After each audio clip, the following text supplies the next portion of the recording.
हाय दोस्तों, मैं विवेक deep tutorials के इस यूट्यूब चैनल पे आप लोगों का स्वागत करता हूँ। जैसा कि हम लोग 12th क्लास का सॉलिड स्टेट पढ़ रहे हैं, तो उसमें हम लोग क्रिस्टलाइन सॉलिड और अमारफस सॉलिड के बारे में सीखा था। ये क्या होते हैं। आज हम सीखेंगे कि क्रिस्टलाइन सॉलिड और अमारफस सॉलिड में डिफरेंस क्या होता है, और एग्जाम के पॉइंट ऑफ व्यू से ये टॉपिक बड़ा ही इम्पोर्टेंट है। तो हम लोग इस टॉपिक के ऊपर आज डिस्कस करेंगे। तो हम लोग एनसीईआरटी पैटर्न को फॉलो कर रहे हैं, तो इनका डिफरेंस बताने से पहले एक टॉपिक में और आपको बताना चाहूंगा, जरा ये सुनिएगा। जैसे हम लोग क्रिस्टलाइन सॉलिड और अमारफस सॉलिड पढ़े थे, तो इनके अलावा भी एक सॉलिड होते हैं जिसको हम लोग बोला करते हैं पॉली क्रिस्टलाइन सॉलिड। आखिरकार ये पॉलीक्रिस्टलाइन सॉलिड क्या होते हैं? इनको हिंदी में कहते हैं बहुक्रिस्टलीय ठोस। यानी ये ऐसे सॉलिड होते हैं जो देखने में नॉन क्रिस्टलाइन लगते हैं, लेकिन रियलिटी में वो क्रिस्टलाइन सॉलिड होते हैं। तो उसे हम लोग पॉलीक्रिस्टलाइन सॉलिड कहते हैं। अब इनका एग्जाम्पल हमारा होता है मेटल। मेटल के केस में ऐसा होता है। अब हम लोग अपने टॉपिक के ऊपर आते हैं, डिफरेंस पढ़ेंगे क्रिस्टलाइन और अमारफस सॉलिड में कि इनमें डिफरेंस क्या होता है। तो क्रिस्टलाइन सॉलिड और अमारफस सॉलिड में डिफरेंस पढ़ना है, तो इसमें पहले आप इनको दो कैटेगरी में डिवाइड करिए। यहाँ पे क्रिस्टलाइन सॉलिड यानी क्रिस्टलीय ठोस, और यहाँ पे नॉन क्रिस्टलाइन सॉलिड लिखिए, लाइन सॉलिड। कम से कम इन दोनों में 5-5 पॉइंट तो लिखा होना चाहिए एग्जाम्पल के साथ में, और एग्जाम में ये आता भी है और बहुत ज्यादा इंपॉर्टेंट भी है। तो हम लोग समझते हैं इंपॉर्टेंट टॉपिक है। तो क्रिस्टलाइन और नॉन क्रिस्टलाइन, इसमें पहला पॉइंट हम लोग पढ़ेंगे शेप। अब देखिएगा या समझिएगा शेप। जो क्रिस्टलाइन सॉलिड होते हैं इनका एक रेगुलर ज्योमेट्री होता है, लेकिन जो नॉन क्रिस्टलाइन होते हैं इनका कोई शेप नहीं होता है। तो इनके में हम लोग क्या लिखेंगे? शेप में रेगुलर ज्योमेट्री इज प्रेजेंट। यानी इनका क्या होता है? एक निश्चित ज्यामिति होता है, रेगुलर ज्योमेट्री होता है। अब इनमें हम लोग क्या लिखेंगे? नो शेप, यानी इनका कोई शेप यानी ज्योमेट्री नहीं होता है। ये हम लोग का फर्स्ट पॉइंट था। दूसरा पॉइंट हम लोग पढ़ेंगे मेल्टिंग पॉइंट। अब जरा देखिएगा, जो क्रिस्टलाइन सॉलिड होते हैं इनका फिक्स्ड मेल्टिंग पॉइंट होता है। फिक्स्ड मेल्टिंग पॉइंट का मतलब क्या हुआ? जैसे मान लीजिए, सपोज करिए हम लोगों ने NaCl लिया। अब सबको पता है कि जो NaCl होता है ये हमारा सॉलिड स्टेट में पाया जाता है नेचर में। अब अगर NaCl हमारा लिक्विड स्टेट में कन्वर्ट करना है, अगर मान लीजिए इसको, तो हम लोग क्या कहेंगे? चाहेंगे कि इसको हम लोग हीट करें, यानी हीट करने पर NaCl हमारा किस में कन्वर्ट होगा? लिक्विड में, और अपने आयंस में भी टूट जाएगा। यानी अब कितने टेम्परेचर तक हीट करेंगे कि NaCl हमारा लिक्विड में कन्वर्ट होगा? तो NaCl का मेल्टिंग पॉइंट होता है 800 डिग्री सेल्सियस। यानी 800 डिग्री सेल्सियस पर जब NaCl को हीट करेंगे तब जाकर के NaCl हमारा लिक्विड में कन्वर्ट होगा। यानी इससे पता चलता है कि 800 डिग्री सेल्सियस से जब नीचे टेम्परेचर होगा तो वो NaCl हमारा सॉलिड में ही रहेगा, लिक्विड में कन्वर्ट नहीं होगा। यानी इससे पता चला कि इसका एक फिक्स मेल्टिंग पॉइंट होता है। लेकिन आप समझिएगा, जो नॉन क्रिस्टलाइन सॉलिड होते हैं इनका कोई फिक्स मेल्टिंग पॉइंट नहीं होता। जैसे प्लास्टिक ले लीजिए, ये मार्कर ही प्लास्टिक ही। अब प्लास्टिक हमारा क्या होता है कि किसी भी टेम्परेचर पे वो क्या होने लगते हैं? सॉफ्ट होने लगते हैं। नॉर्मल, कभी कभी तो रूम टेम्परेचर पे भी प्लास्टिक हमारा सॉफ्ट होने लगता है। तो इससे यही पता चलता है कि इनका मेल्टिंग पॉइंट क्या होता है, फिक्स नहीं होता, रेंडमली कुछ भी हो सकता है। ठीक है, यानी हम लिख सकते हैं do not fix melting point, यानी इनका मेल्टिंग पॉइंट क्या होता है, फिक्स नहीं होता है। अब तीसरा देखिएगा डायरेक्शनल नेचर के बारे में। कहा जाता है कि जो क्रिस्टलाइन सॉलिड होते हैं ये एन आइसोट्रॉपिक नेचर के होते हैं, एन आइसोट्रॉपिक इन नेचर, यानी इसका मतलब क्या होता है जरा समझिएगा। एन आइसोट्रॉपिक का मतलब समझिए, हिंदी में कहते हैं कि ये विषमदैशिक प्रकृति के होते हैं। यानी क्यों होते हैं, अगर मैं यहाँ पे कोई एक NaCl का क्रिस्टल बनाऊं, NaCl नेगेटिव, फिर Na positive, Cl negative, Na positive और Cl नेगेटिव, ठीक। अब वापस से फिर यहाँ पे क्या हो जाएगा, Na positive, Cl negative, Na positive, एक मिनट, यहाँ पे Cl नेगेटिव,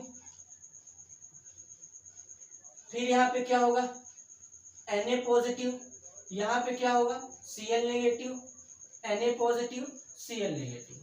अब यहाँ पे क्या होगा Na positive, Cl negative, Na positive, Cl negative, Na positive. अब जरा देखिएगा, अगर हम लोग इधर चलेंगे तो हम लोग को क्या मिलेगा, Na positive, Cl negative, Na positive, Cl negative, एक अल्टरनेट सीक्वेंस में मिलेंगे। लेकिन अगर हम लोग ऐसे चलें इधर तो इसमें Cl negative, Cl negative, Cl negative केवल मिलेंगे। अगर हम लोग ऐसे चलें तो यहाँ पे Na positive, Na positive, Na positive मिलेंगे। यानी हमारे कहने का मतलब ये है कि हर डायरेक्शन में इनका जो फिजिकल प्रॉपर्टी होता है वो डिफरेंट होता है, इसीलिए इनको हम लोग क्या बोला करते हैं कि ये हमारे एनाइसोट्रॉपिक नेचर के होते हैं। ठीक है, आगे देखिए, अब ये जो हमारे होते हैं आइसोट्रॉपिक नेचर के होते हैं। आइसोट्रॉपिक नेचर का मतलब क्या होता है, जो नॉन क्रिस्टलाइन सॉलिड होते हैं, आइसो का मतलब होता है सेम, यानी अब इनका जो फिजिकल प्रॉपर्टी होता है हर डायरेक्शन में सेम ही होता है। जैसे प्लास्टिक है, रबड़ है, अब उनका प्रॉपर्टी हर डायरेक्शन में सेम ही होता है, फिजिकल प्रॉपर्टी। अगर हम प्लास्टिक को मेल्ट करना चाहें तो वो कहीं से भी हमारा धीरे धीरे सॉफ्ट होकर के मेल्ट हो जाएगा। लेकिन अगर मैं एक आयरन रॉड ले लूं और उसको जब हीट करूंगा तो हो सकता है कि उसका कुछ पार्ट पहले मेल्ट हो जाए, कुछ पार्ट बाद में मेल्ट होगा, या कहीं पे अगर ज्यादा मोटा होगा तो वहां पर रेजिस्टेंस ज्यादा होगा, इलेक्ट्रिसिटी हमारा कम पास होगा। तो ऐसे तमाम प्रकार के एग्जाम्पल हमारे हो सकते हैं। तो एनाइसोट्रॉपिक का मतलब होता है कि हर एक डायरेक्शन में जो फिजिकल प्रॉपर्टी होगा डिफरेंट होगा, और आइसोट्रॉपिक का मतलब होता है कि हर एक डायरेक्शन में जो फिजिकल प्रॉपर्टी होगा वो डिफरेंट होगा। आगे देखिए, ये 3 पॉइंट हो गए। नेक्स्ट पॉइंट, अब देखिएगा अरेंजमेंट ऑफ कॉन्स्टिट्यूएंट पार्टिकल, यानी कॉन्स्टिट्यूएंट पार्टिकल का जरा अरेंजमेंट देखिएगा। इसमें हमारे जो कॉन्स्टिट्यूएंट पार्टिकल होते हैं, constituent particle present in long range order, यानी इसमें जो हमारे कॉन्स्टिट्यूएंट पार्टिकल होते हैं वो लॉन्ग रेंज ऑर्डर में होते हैं। यानी लॉन्ग रेंज ऑर्डर में होने का मतलब मैंने फिगर में बताया था कि ऐसे ऐसे रेगुलर पैटर्न में व्यवस्थित होते हैं, अरेंज होते हैं। तो अब जरा देखिएगा, ये बहुत ही लंबे डिस्टेंस तक क्या होते हैं, ऐसे अरेंज होते हैं।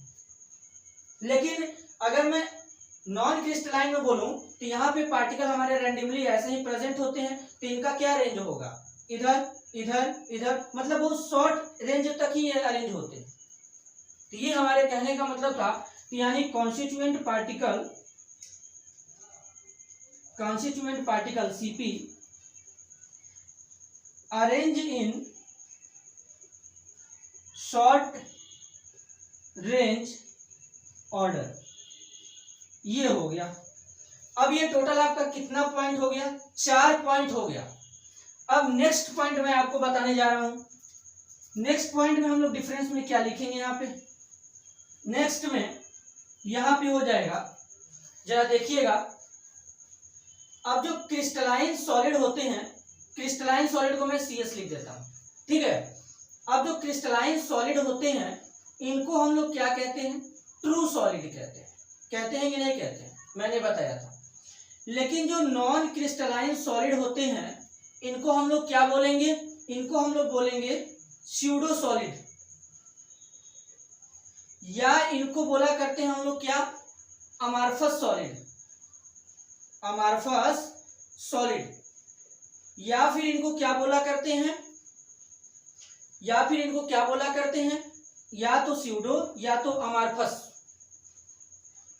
या तो नॉन क्रिस्टलाइन बोल देंगे, या एक वर्ड मैंने इनके लिए और बताया था, सुपर कोल्ड लिक्विड। ये इनमें 5 पॉइंट हो गया। अगर हम लोग एग्जाम्पल की बात करेंगे तो यहाँ पे एग्जाम्पल क्या होगा, यहाँ पे एग्जाम्पल आपका हो जाएगा CaCO3 मार्बल, ठीक है।